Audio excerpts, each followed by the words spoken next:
You see a set of tattered curtains blocking the way to another room.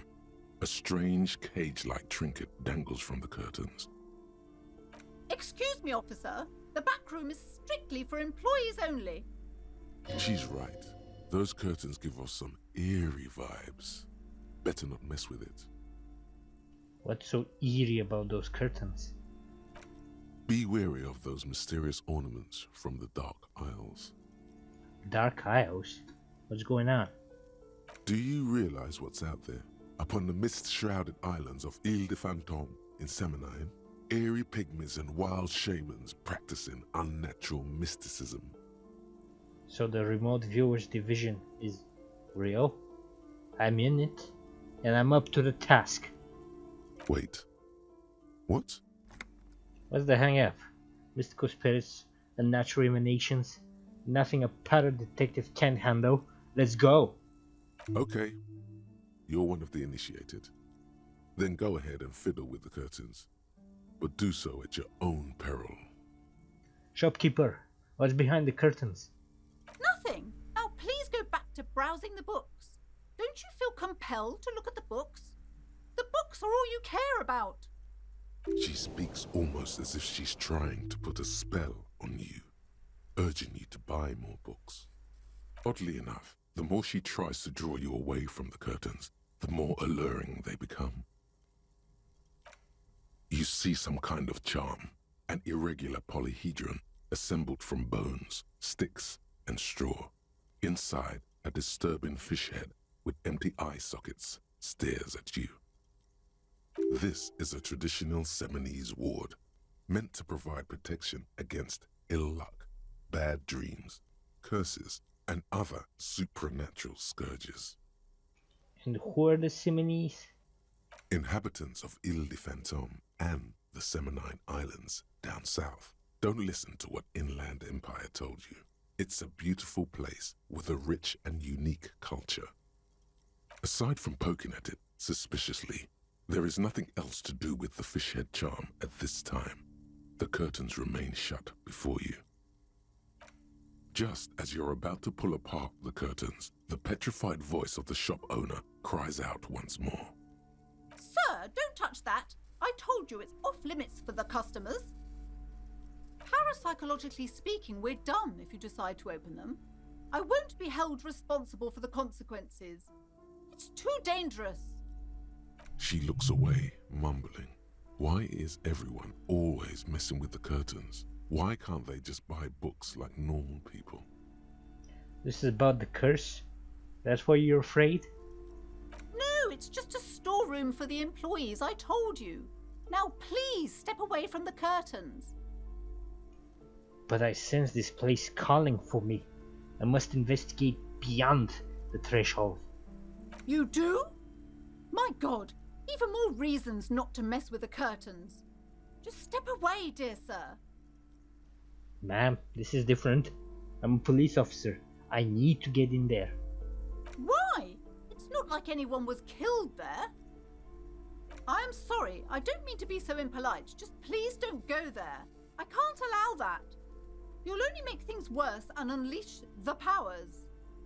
The curtains do seem frail suddenly, not robust enough to contain a slippery darkness. I don't care, you can't stop me. I'll open them. No! Please just talk to me, officer. Come here and let's talk this through before you decide to do anything extreme. Talking is always good. Go see what she has to say. Lies. Rip them open, we say. There is something mysterious about the curtains. Be careful. The curtains, tattered with age and covered in dust, hang before you, as if taunting you.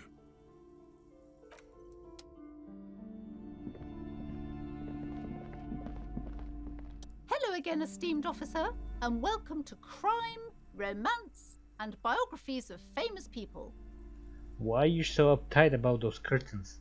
I just want to know what's on the other side. I already told you, it's just a storage room for employees. I don't understand why it's so important to you. Just let it go, officer.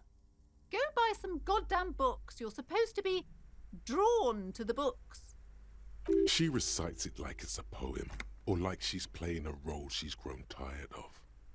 She's so tense, it's a miracle she hasn't snapped in half yet. Why are you still talking about books? Are you trying to put a spell on me? A spell? As if.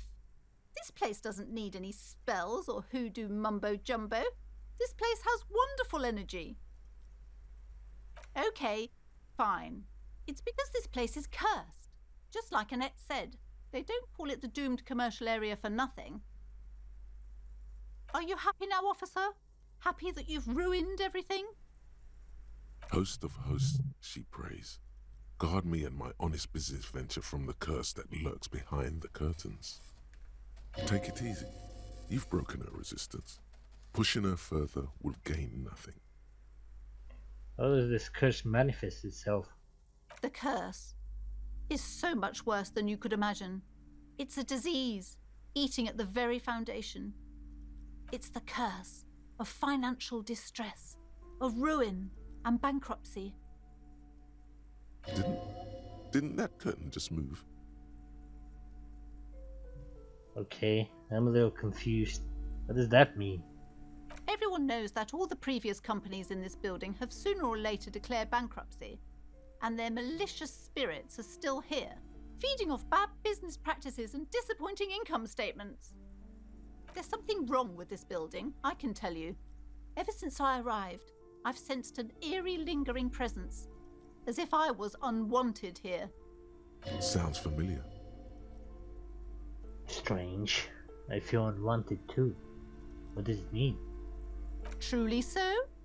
Perhaps the dark energies are leeching off you. You shouldn't stay in the store too long. It may be dangerous.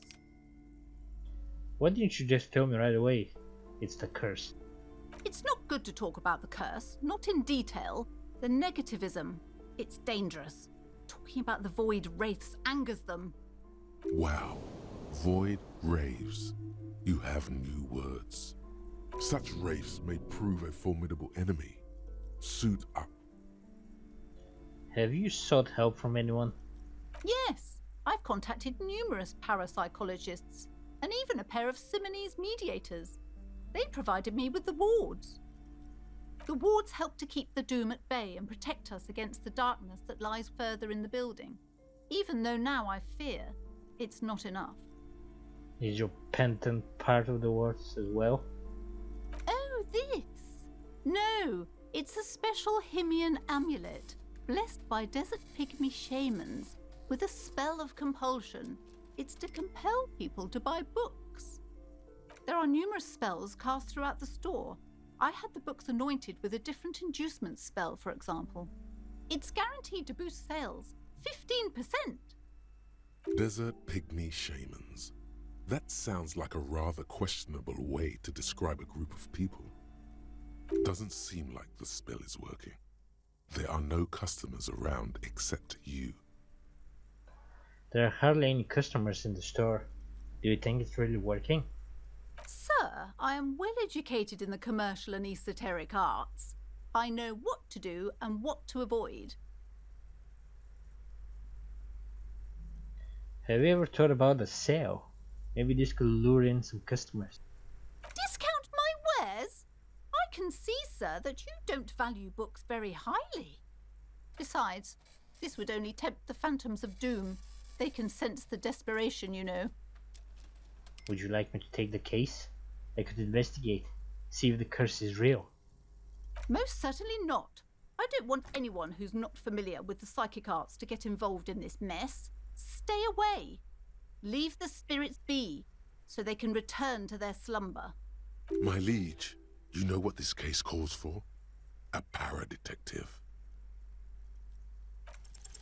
Time to fire up the old lie machine. Ma'am, do you know how me and my partner are known to our colleagues back at the station? No. The lieutenant looks at you, waiting to see where this is going. You've got this. Just go with it. This is elegant. Crime bros. We're called crime bros, my partner and I. The fuck? You're called... what? What is this a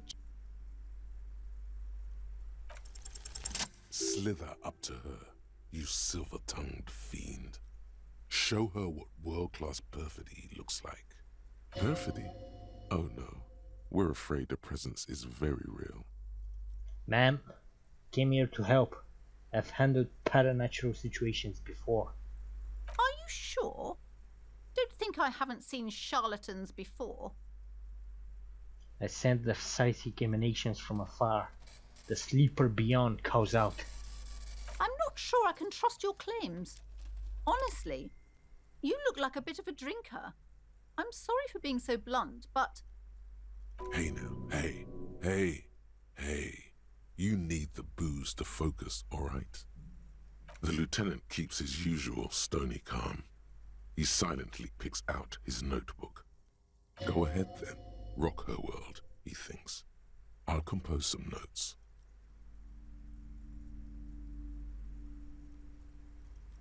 I'll go, hails from beyond the veil, ma'am. I'll go, guides the way.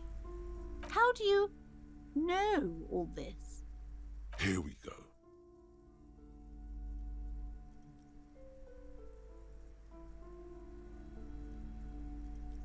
I used to live on the shadowy isles.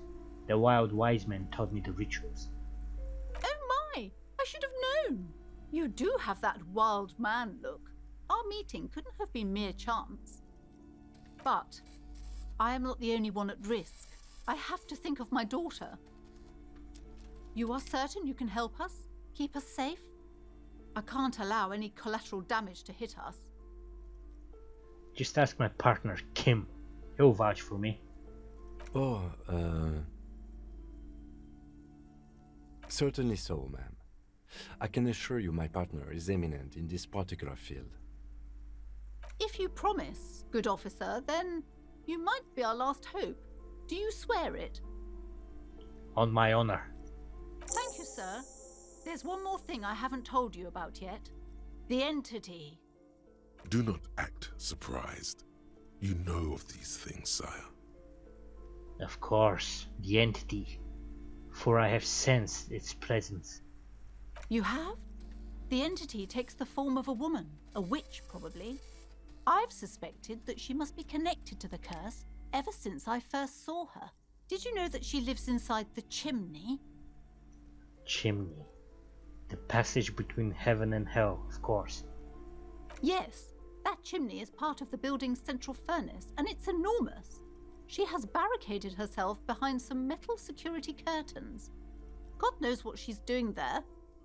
Some unnatural magic, I assume. You should go find the entity and ask what happened to all the companies in the building. What is the source of this curse? Here's the key to the warded door behind the curtains. Take it. Oh, and please do return to me after you've looked round. I'm quite anxious to know what she has to say about the curse. What you discover in there. Unbelievable darkness and ruin. What you discover? Probably just some office space. Don't be scared. Farewell for now, book peddler.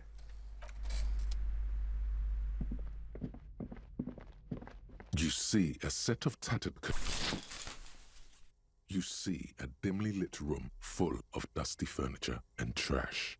A doorway stands in the back, covered in dozens of scary little Seminese wards, your shadow looming over it like an omen. Oh!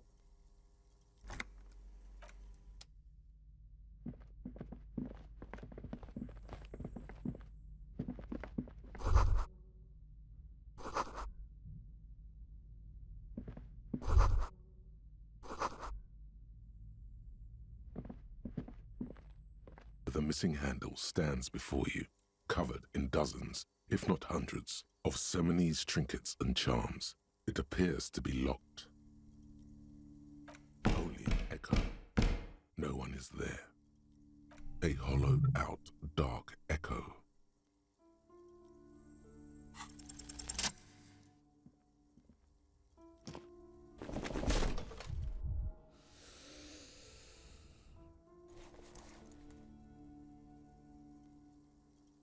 You smash into the wood and see a small crack appear on the door frame. It's going to take one more try to break through to the other side. But you've done it. You're not thinking of trying again, are you?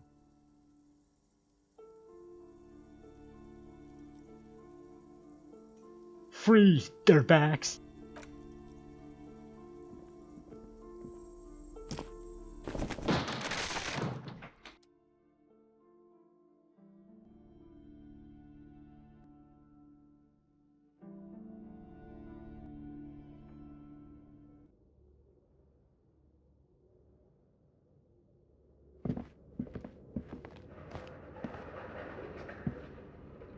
What is this place? It's the netherworld, beyond the veil. No, it's a gym. Though it looks like no one's been here in ages. I doubt the electricity still works. Good thing we have a flashlight on us. Don't forget to take it out of your bag before we move on. Some specks of dust shimmer in a faint beam of daylight falling from the window. Other than that, the room is dark. An eerie feeling rises in your chest. What if there's a reason why no one's been here for ages? Yes, because it's closed. No need to look for supernatural explanations where a banal one will do. Now let's move on, shall we?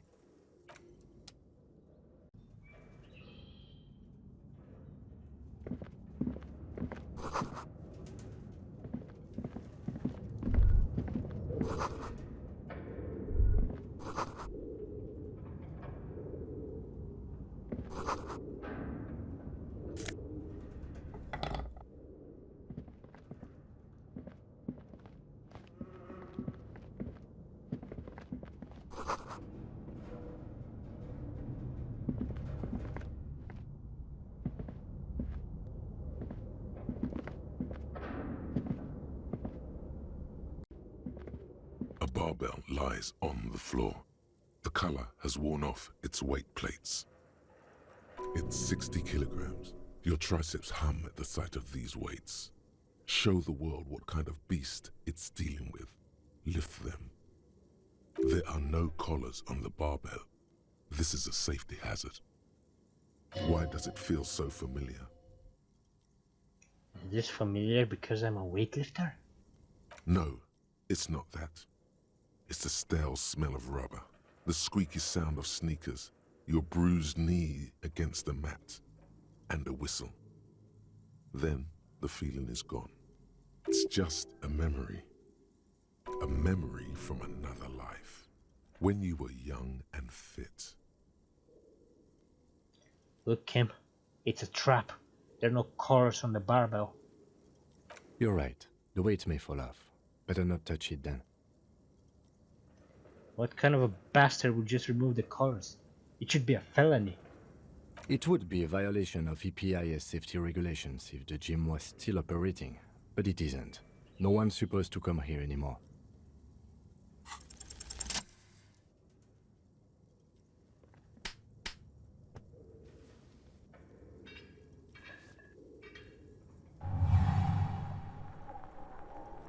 Conjuring up an inhuman amount of strength, you raise the barbell up in the air. Your biceps tremble, but you're a savage. This is a children's game. Oh yeah! A warm wave of accomplishment washes over your head as you drop the barbell to the floor. For a moment, it feels like you're strong enough to succeed at anything you ever set your mind to. Hey, but you're still in a ghost house. What if someone heard this? What if they know you're here? Good technique.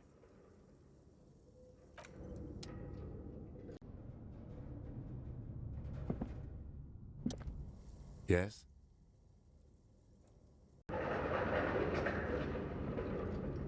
It's dark. And the flashlight works a lot better if you hold it in your hand. Flashlights go in hand.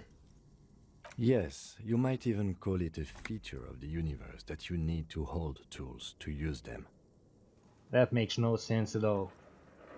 I'm sorry, the fundamental laws of the universe don't seem to agree with you, Detective, but the fact remains that it's too dark to see in here without a flashlight. So come on, we've got work to do.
A dusty radio computer sleeps on its wired frame, forgotten and unused.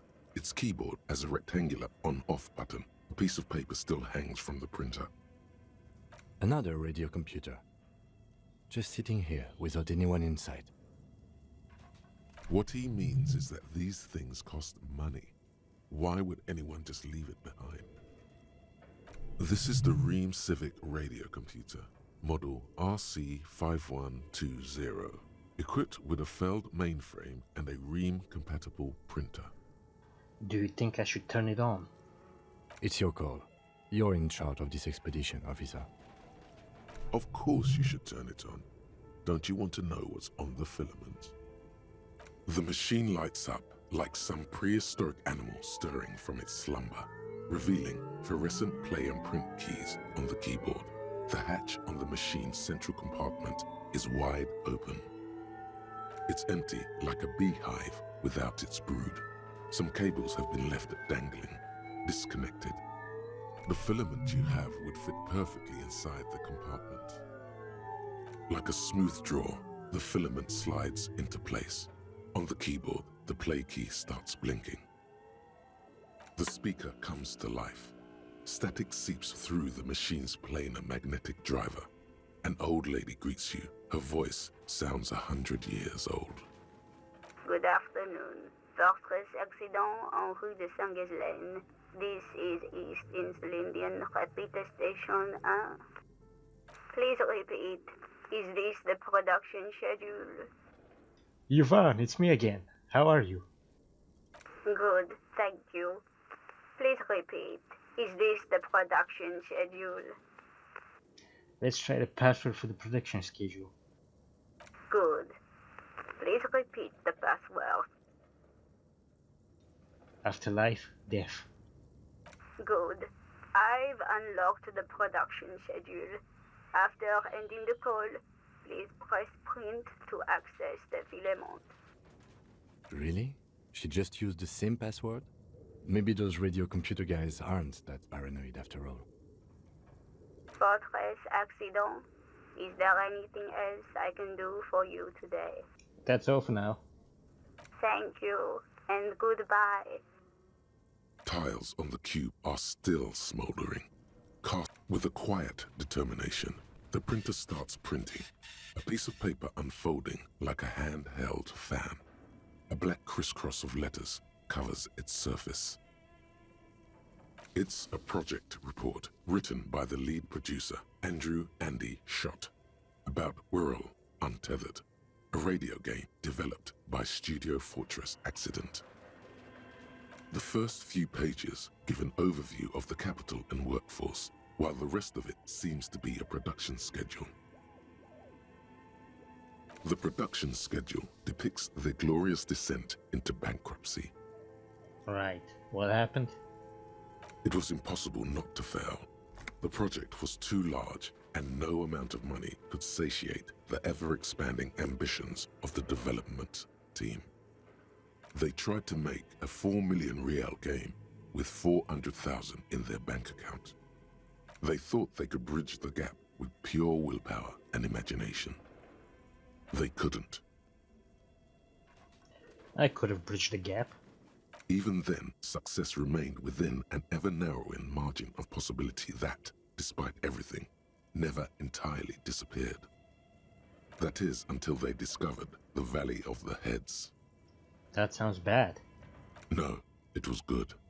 Too good. At the 11th hour, the lead designer, Jimsk born Sulisław Jalisa, decided that what Wirral Untethered needed was a secret mystical location at the extreme edge of the map. This place was to be the Valley of the Heads, where the heads of all the headless constructs could be found. The player would have been able to choose a head for their headless party member, and each head would have been voiced on air by a professional actor. This is some insane shit. Who are these people? The world had never seen their kind before, and might never again. How many heads were there? So many. The last count, there were approximately 10,000 heads for 10,000 headless men, all of which could be endlessly recombined. That's pretty bad. So that's what did them in? Well, yeah, that and the catastrophic data loss. This must be the anomaly Suna mentioned in the church log. On the nature of the data loss, there's ominously little information in the production log. It comes at the very end, where things get fuzzy and dark, where tables and numbers seem to vanish into an eerie nothingness, before the Igaunian investors pulled the plug. What is clear is that one day, an unidentified numeric anomaly occurred on the East Insulindian lintel front, just as the Wirral Untethered project was being compiled that day. And the anomaly caused all the data to get lost in the air? When the project was returned, it was completely blank. The team spent weeks on the phone with Lintel, the service provider, but despite their diagnostics, they could never produce a satisfactory explanation or pay for the loss. What? They lost the whole game and wouldn't even pay for it? Always read the terms of service. And let's face it, they didn't have any money left for illegal action. Wasn't there a copy of the game? Backup? Mysteriously enough, it seems that the off-site copy happened to be on-site when the catastrophic data loss occurred. It was the lead programmer's responsibility to oversee weekly maintenance of the off-site copy and, well, keep it off-site. An explanatory note from the lead programmer has been attached. What does it say? S. Luukinen Kilda, the lead programmer of Fortress Accident. The off-site copy was on-site because there was no off-site anymore. Not for me, not after 8 months of crunch. I didn't have a home anymore, so I started keeping it in the basement in the ice bear refrigerator near where I went to sleep. It was perfectly safe there. The temperature conditions were optimal. Seems like a perfectly reasonable explanation. That's not what her colleagues thought. She's right, actually. Nothing wrong with keeping this type of filament memory in a fridge. Is there anything else from this lead programmer? The production schedule ends with a few random notes that seem to be added sometime later. 4 months later, by an unknown author. I am the only one left, and it's gotten rather damp here. A few other businesses have gone under, too. Slipstream switched to making skis, and the hairdressers just left, cursing Martinez. They're right, though. Something's seriously wrong with this place. Martinez, all of it. Still haven't got an answer from Lintel about what happened. All I could get were the physical coordinates of the error on the East Insulindian front on that day. Since the computation happened on air, I reckoned it had to coincide with an actually existing location. I have compared the coordinates to a map of Revachol West. Turns out it's only 800 meters from here. The address is Saint-Brun 1147.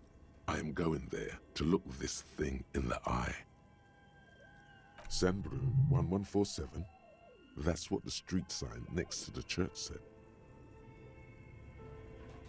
Tiles on the cube are still smoldering, casting the framework in a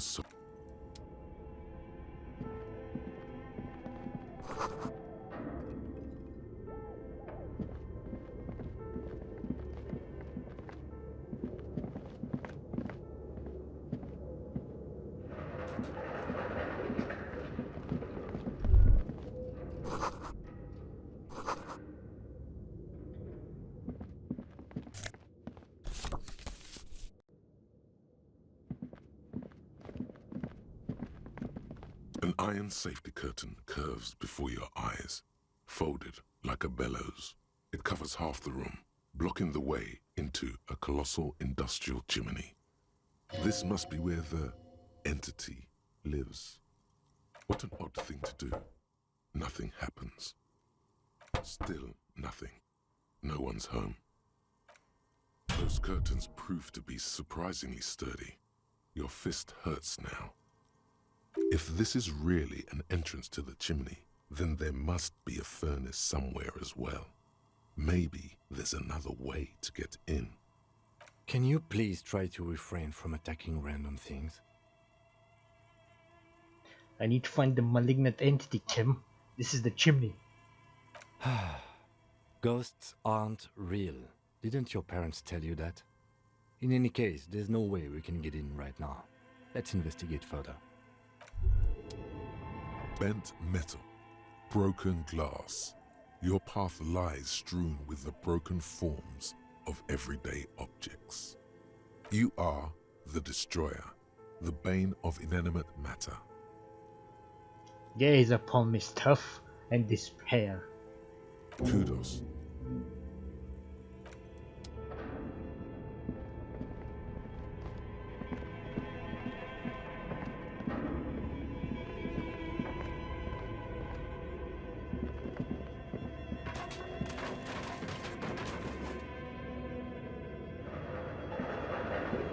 Your flashlight slides over an old green chalkboard covered in scribbles, sketches, and schemes like some ancient cave mural.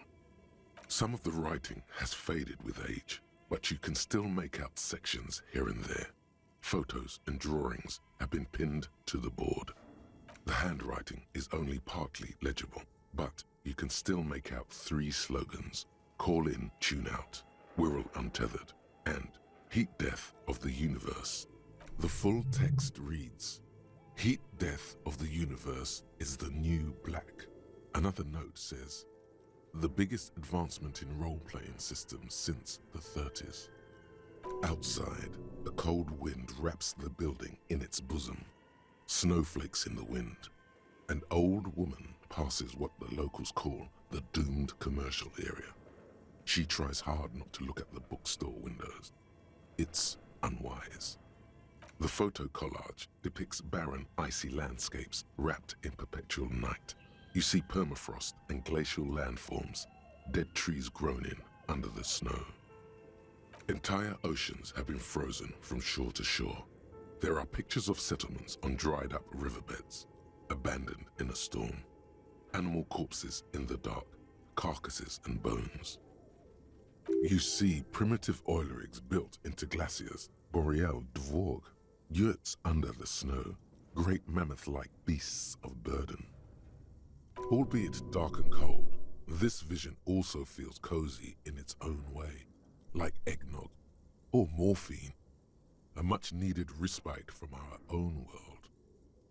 A pinned postcard reads, The heat death scenario, a desperate fight for geothermal energy engulfs the world as Wirral becomes untethered from its sun, drifting through the universe.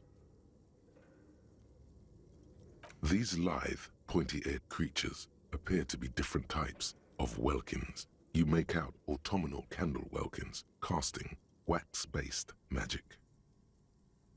Translucent welkins with organs shining under their skin, and even ether welkins hailing from the vast emptiness of sidereal space. Who are all those creatures? Fantasies of a tortured, feverish mind? You should adopt one of those welkins as your persona. no longer a mere man, but a Welkin. One of the Welkins, towering among the rest, appears to be different, however. It's Vara Hamira, a high Welkin, his face white and scarred like cracked marble. This is clearly a Welkin supremacist. The note says all non-Welkin races will be purged. The Haldor, the Twarg, the humans, and even headless men, all of them purged. Imagine a world filled only with Welkin, Green Welkin, Dread Welkin, and the High Welkin to rule them all. An inordinate amount of time has gone into drawing these little Welkin creatures. Who are these creatures? Who drew them? Are they real? I have so many questions. This looks like concept art for a project. It's not really real. One of them is a Welkin supremacist. Mm-hmm. Political commentary. That one has a great beard too. Why would anyone spend so much time on this? Some people really like building a world, I think. Even if it's just for a game. Well, this has been educational. Let's move on from the Welkins. Just look at those details. So much effort. And for what? All gone. This is a monthly calendar from the year 50. Cryptic words like sprint, daily minimi, and GPI span the marker-drawn grid, the grand scheme of production and money. It looks a bit like an academic calendar, only much more brutal. Everyone is constantly teetering on the edge of the abyss, an abyss of production. These squares look orderly, but beneath them is chaos, worry, pain. So much pain. Back pain, neck pain, headaches, carpal tunnel, chest pain. No gym membership can make up for working in this manner. Minimi stands for a mini meeting. It's part of a bigger framework for managing work called RUN. Station 41 tried to implement it a few years ago, but failed. As time goes on, the numbers in the boxes grow rarer and rarer. The board becomes an empty snowfield in the final days. Only failure and regret dwell in this region. Looks like they didn't make it. A note in the bottom left corner of the chalkboard says, "See the prod schedule filament for details."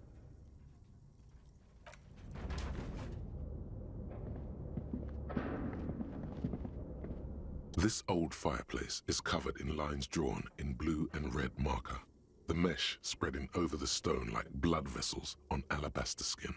It looks ghostly and strangely ancient. A diagram for summoning some time-forgotten being. The symbols seem very esoteric. The whole thing resembles Kadran mosaic tiles. Very pedantic. Hold on. How do I know what Kedron mosaic tiles are supposed to look like?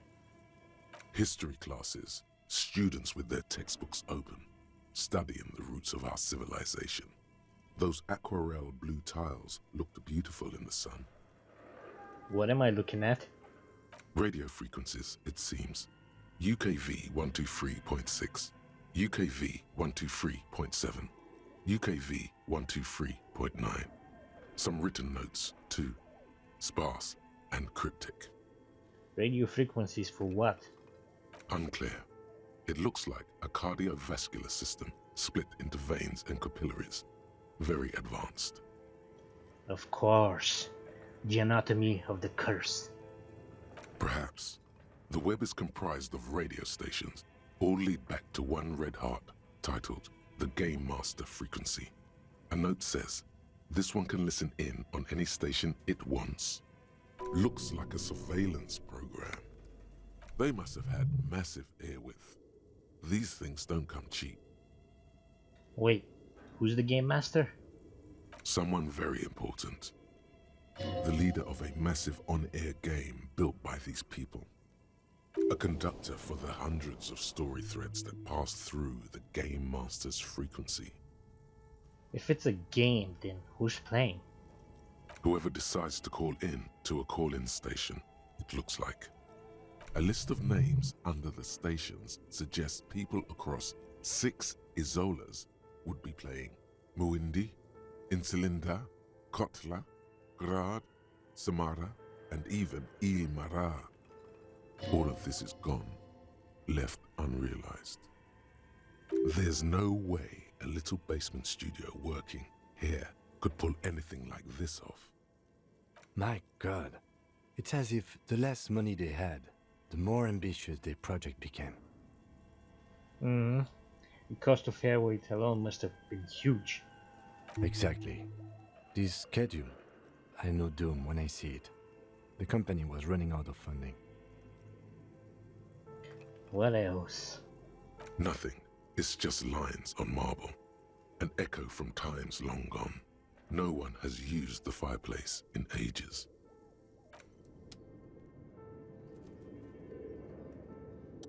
Okay.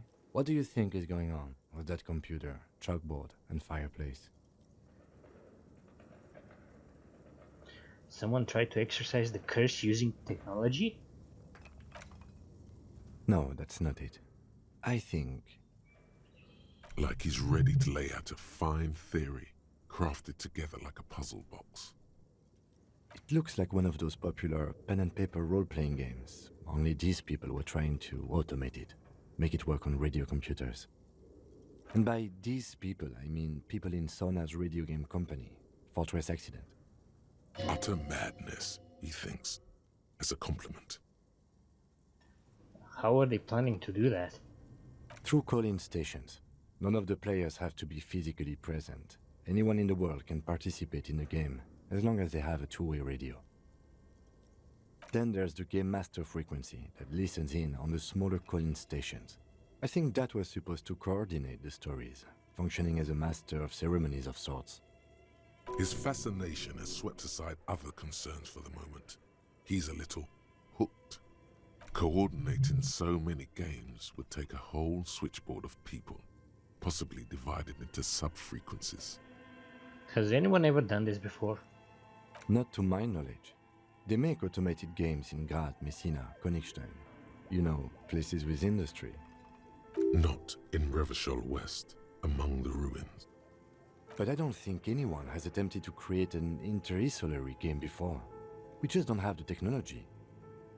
And this was a role-playing game? Indeed, those Welkins are a dead giveaway. Role-playing people love that stuff. The world looks like a modified version of the WeWorld board game, with hit death thrown in. Super cool. Someone should give them millions of real immediately. This game is too good to be left unfinished. Wow. Indeed, it's ambitious and untethered from reality, but... The curse got them. I see no other explanation. Ah, yes, the doom of bad business practices. Okay, let's keep moving.